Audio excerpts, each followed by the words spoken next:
Hi friends, எல்லாருக்கும் வணக்கம். எல்லோரும் எப்படி இருக்கீங்க? நல்லா இருக்கீங்களா? Welcome to Shakti Saravana YouTube channel. இன்றைக்கி வீடியோவில் ஆன்மீக தகவலில் ஐஸ்வர்யம் பெருக மந்திரம் மட்டும் ஒரே ஒரு பொருள், இந்த ஒரு பொருளை வச்சு இந்த ஒரு மந்திரத்தை சொன்னீங்க அப்படின்னா கண்டிப்பாக உங்கள் வீட்டில் ஐஸ்வர்யம் பெருகும் அப்படின்னு நம்பிக்கையாக சொல்லப்பட்டிருக்குங்க. அது என்ன பொருள், என்ன மந்திரம் அப்படின்றத வீடியோவில் போய் பார்க்கலாம் வாங்க. பணத்தின் மீது யாருக்கு தாங்க ஆசை இல்லை? பணம் அப்படின்னா பணம் கூட வாயை பழக்கம் அப்படின்னு சொல்லுவாங்க. பணம் இல்லாத மனுஷன் பணத்திற்கு சமம் அப்படின்னு சில பேர் சொல்கிறாங்க. சொல்லப்போனால் அதுவும் சரிதாங்க. பணம் இல்லை அப்படின்னா ஒரு எறும்பு கூட இந்த உலகத்தில் நம்மளை மதிக்கிறது கிடையாது.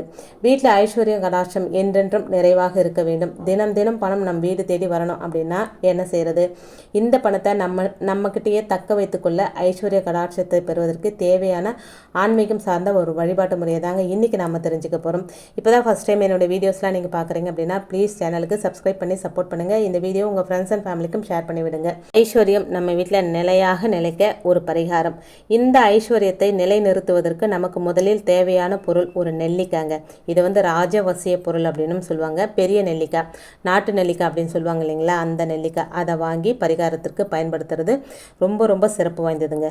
தினமும் பிரம்ம முகூர்த்த வேலையில் எழுந்துக்கணுங்க. உங்களுடைய உள்ளங்கையில் ஒரு நெல்லிக்காயை வச்சுக்கிட்டு இப்போ சொல்ல போகிற இந்த பணவசிய மந்திரத்தை 27 முறை சொல்லணுங்க. இப்போ உங்களுக்கு ஒரு சந்தேகம் வரலாம், பிரம்ம முகூர்த்த வேலையில் எழுந்து குளிச்சுட்டு தான் இந்த பரிகாரத்தை செய்யணுமா அப்படின்னு. நீங்கள் சுத்தமாக இருக்கீங்க அப்படின்ற பட்சத்தில் குளிக்கணுன்ற அவசியம் கிடையாதுங்க. நீங்கள் பல் தேய்ச்சிட்டு மூஞ்சி கை கால்லாம் கழுவிட்டு இந்த பரிகாரத்தை செய்யலாங்க. இல்லை அதுக்கு முன்னாடி நான்வெஜ் சாப்பிட்ருக்கீங்க, இல்லை சுத்தமாக இல்லாமல் இருக்கீங்க அப்படின்னா தலைக்கு குளிச்சுட்டு தாங்க இந்த பரிகாரத்தை செய்யணும். இந்த நெல்லிக்கனியை கையில் வச்சுட்டு 27 முறை நீங்கள் பணவசிய மந்திரத்தை சொல்லிட்டு அந்த நெல்லிக்காயை நீங்கள் அப்படியே சாப்பிட்டணுங்க. பிரம்ம முகூர்த்த நேரத்தில் வாய்ப்பு கிடைக்கிறவங்க இந்த வழிபாட்டை செய்யுங்க. அவ்வளோ சீக்கிரத்தில் எங்களால் கண் விழிக்க முடியாது அப்படின்றவங்க அதிகாலை சூரிய உதயத்துக்கு முன்னாடியாவது இந்த வழிபாட்டை செய்கிறது ரொம்ப ரொம்ப சிறப்புங்க. அதுவும் முடியாது அப்படின்றவங்க மாலை சூரிய அஸ்தமனத்திற்கு பிறகாவது இந்த வழிபாட்டை செய்யலாங்க. இது எந்த டைம் உங்களுக்கு கம்ஃபர்டபுளாக இருக்கும் அப்படின்றத நீங்கள் சூஸ் பண்ணிக்கணுங்க. முதல்ல டைமை சூஸ் பண்ணிக்கிட்டு அதுக்கப்புறம் இந்த பரிகாரத்தை பண்ணுங்கள். நீங்கள் எந்த டைமில் முதல்ல ஆரம்பிக்கிறீங்களோ தொடர்ந்து இந்த வழிபாட்டை அந்த நேரத்தில் தாங்க செய்யணும். அதுவும் ஞாபகத்தில் வச்சுக்கோங்க. தினமும் ஒரு 5 நிமிஷங்கள் இந்த வழிபாட்டுக்காக நேரத்தை ஒதுக்குங்க. நிச்சயமாக உங்கள் பணம் சம்பந்தப்பட்ட பிரச்சனைகள் தீருங்க. தினமும் ஒரு நெல்லிக்காயை கட்டாயம் சாப்பிடலாங்க. அதுவும் அந்த நெல்லிக்காயில் 27 முறை பணவசிய மந்திரத்தை சொல்லிவிட்டு அந்த நெல்லிக்காயை சாப்பிடும்போது உண்மையிலேயே அதுக்கு சக்தி அதிகங்க. அதனால் நீங்கள் டெய்லி அந்த நெல்லிக்காயை சாப்பிடுங்க. அப்படி உங்களால் தினமும் அந்த நெல்லிக்காயை சாப்பிட முடியல அப்படின்னா 3 நாட்கள் தொடர்ந்து உங்கள் உள்ளங்கையில் வச்சுட்டு 27 முறை பணவசிய மந்திரத்தை சொல்லிவிட்டு அப்படியே பூஜை அறையில் வச்சுருங்க. 3 நாள் கழித்து 3 தடவை நீங்கள் சொல்லிட்டு இருப்பீங்க. அதுக்கப்புறம் அந்த நெல்லிக்காயை எடுத்து சாப்பிடுங்க. தினமும் சாப்பிட்டா நல்லது. உங்களால் சாப்பிட முடியாது அப்படின்றவங்க 3 நாளைக்கு ஒரு தரம் நெல்லிக்காயை எடுத்து சாப்பிட்டுடுங்க. அதுக்கப்புறம் புதுசாக ஒரு நெல்லிக்காயை எடுத்து வழிபாட்டு முறைக்கு பயன்படுத்துங்க. செல்வ வளத்தை அள்ளி கொடுக்கும் நெல்லிக்காயை கையில் வைத்துக்கொண்டு இந்த மந்திரத்தை சொன்னால் எவ்வளவு பரம ஏழையாக இருந்தாலும் அவன் வீட்டில் ஐஸ்வர்ய கடாட்சம் நிலைக்க தொடங்கிடுங்க. பணம் வரும். நீங்கள் ஏமாந்த பணத்தை திரும்ப மீட்டெடுக்கவும் இந்த வழிபாட்டை மேற்கொள்ளலாங்க. நெல்லிக்காயை கையில் வைத்துக்கொண்டு சொல்ல வேண்டிய மந்திரம் இதோ உங்களுக்காக. இது ஏற்கனவே நிறைய பேருக்கு தெரிந்த மந்திரமாக தாங்க இருக்கும்.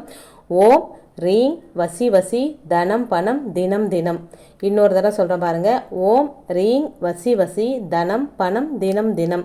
இந்த மந்திரம் சித்தர்களால் சொல்லப்பட்ட ஒரு ரகசிய பணவரவை அதிகப்படுத்துகிற ஒரு மந்திரங்க. இதை வெறுமனே சொன்னால், அதாவது இந்த மந்திரத்தை வெறுமனே சொன்னால் ஒரு பலன் கிடைக்கும். கையில் நெல்லிக்காயை வச்சுக்கிட்டு சொல்லும்போது பலன் ரெட்டிப்பாக கிடைக்குங்க. தொடர்ந்து 48 நாள் இந்த வழிபாட்டை செஞ்சிட்டிங்க அப்படின்னா இந்த மந்திரத்தை நிச்சயம் உங்களால் உச்சரிக்காமல் இருக்கவே முடியாதுங்க. ஏன்னா அத்தனை நல்ல மாற்றங்கள் உங்கள் வாழ்க்கையில் நிகழும். நம்பிக்கை இருக்கிறவங்க நம்பிக்கையோடு செய்து நல்ல பலனை அடையலாங்க. இந்த மந்திரத்தை பற்றி நீங்கள் நிறைய பேர் கேள்விப்பட்டிருக்கலாம். இந்த ஓம் ரீங் வசி வசி தனம் பணம் தினம் தினம் நீங்கள் பிரம்ம முகூர்த்த வேலையில் நீங்கள் எழுந்து இந்த மந்திரத்தை சொல்லும்போது, அதுவும் கையில் நெல்லிக்காயை வச்சுட்டு சொல்லும்போது பலன் உங்களுக்கு ரெட்டிப்பாக இல்லைங்க, நீங்கள் 4 மடங்காக கூட கிடைக்கிறதுக்கு நிறைய வாய்ப்புகள் இருக்குது. அதனால் இந்த சூட்சும பரிகாரத்தை யாருமே மிஸ் பண்ணிடாதீங்க. சித்தர்களால் சொல்லப்பட்ட இந்த மந்திரம் ரொம்ப சக்தி வாய்ந்த மந்திரங்க. ஒரு தரம் சொல்லி தான் பாருங்களேன், என்னதான் வாழ்க்கையில் உங்களுக்கு அப்படி நல்ல மாற்றங்கள் நடக்குது அப்படின்றத என்னோட ஷேர் பண்ணிக்கோங்க. நம்ம பெருசாக செலவு செய்ய போகிறது ஒன்றும் கிடையாதுங்க. உங்களால் பிரம்ம முகூர்த்த வேலையில் எழுந்துக்க முடியலையா, நீங்கள் சாயந்தரம் அதாவது சூரிய அஸ்தமனத்துக்கு பிறகாவது இந்த வழிபாட்டை செய்யுங்க. அந்த டைம் நீங்கள் என்னைக்கு முதல் நாள் எந்த டைமில் செய்கிறீங்களோ தொடர்ந்து 48 நாட்களும் இந்த நாளில் தாங்க செய்யணும். பெண்களாக இருந்தால் அந்த 3 நாட்கள் 5 நாட்கள் நீங்கள் ஸ்கிப் பண்ணிவிட்டு அதுக்கப்புறம் கண்டினியூ பண்ணலாங்க. தினமுமே அந்த பணவசிய மந்திரத்தை நீங்கள் சொல்லி நெல்லிக்காயை கையில் வச்சுட்டு சொல்லி அந்த நெல்லிக்காயை சாப்பிட்லாம். உங்களால் சாப்பிட முடியாதவங்க 3 நாளைக்கு ஒரு தரம் 3 நாளைக்கு அந்த நெல்லிக்காய்க்கு பவர் இருக்குங்க. இன்னும் அந்த நெல்லிக்காய் சக்தி வாய்ந்ததாக மாறி இருக்கும். 3 நாள் 27 தடவை நீங்கள் அந்த பணவசிய மந்திரத்தை சொல்லியிருப்பீங்க. அதை 3 நாளைக்கு ஒரு தரம் அந்த நெல்லிக்காயை சாப்பிட்டு புதுசாக ஒரு நெல்லிக்காய் எண்ணெயை வச்சு நீங்கள் வழிபடலாம். இல்லை உங்களால் டெய்லியுமே ஒரு நெல்லிக்காய் சாப்பிட முடியும்னா இன்னும் சிறப்புங்க. உங்களுக்கு நீங்கள் செஞ்சு பாருங்கள். உங்களுக்கு என்ன பலன் கிடைச்சது அப்படின்றத கண்டிப்பாக என்னோட ஷேர் பண்ணிக்கோங்க.